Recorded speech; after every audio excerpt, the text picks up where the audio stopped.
خبر آپ کو دیں گے، اپوزیشن نے وزیر اعلیٰ خیبر پختونخوا کے انتخاب کے خلاف کل عدالت جانے کا اعلان کر دیا ہے۔ Opposition leader Khyber Pakhtunkhwa assembly doctor عباد اللہ نے واضح کیا ہے کہ اپوزیشن کل وزیر اعلیٰ کے انتخاب کے خلاف عدالت جائے گی۔ وزیر اعلیٰ کا انتخاب غیر آئینی ہے، ایک وزیر اعلیٰ کے ہوتے ہوئے دوسرا وزیر اعلیٰ نہیں آ سکتا۔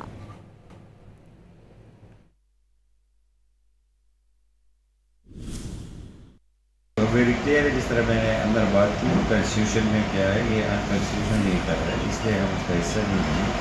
تو جو بیٹر انٹرپریٹیشن ہے اس کی کنسٹیٹیوشن کی، وہ کون کرے؟ کورٹ جانا پڑے گا، کیونکہ ان کے لائر کہہ رہے ہیں کہ ہم ٹھیک ہے، ہم کہہ رہے ہیں غلط ہے۔ تو کل ہم جا رہے ہیں، جو کرائیریا ہے کورٹ لے کر جا رہے ہیں، تو انشاءاللہ کورٹ سے الیکشن آئے۔ تو جب سین موجود ہے، اس کے اوپر دوسرا سین الیکٹ کرنا، دس از انکنسٹیٹیوشنل۔ آلریڈی کیبنٹ موجود ہے، پروسیجر یہ ہے 130 آپ پڑھ لیں، اٹس ویری کلیئر۔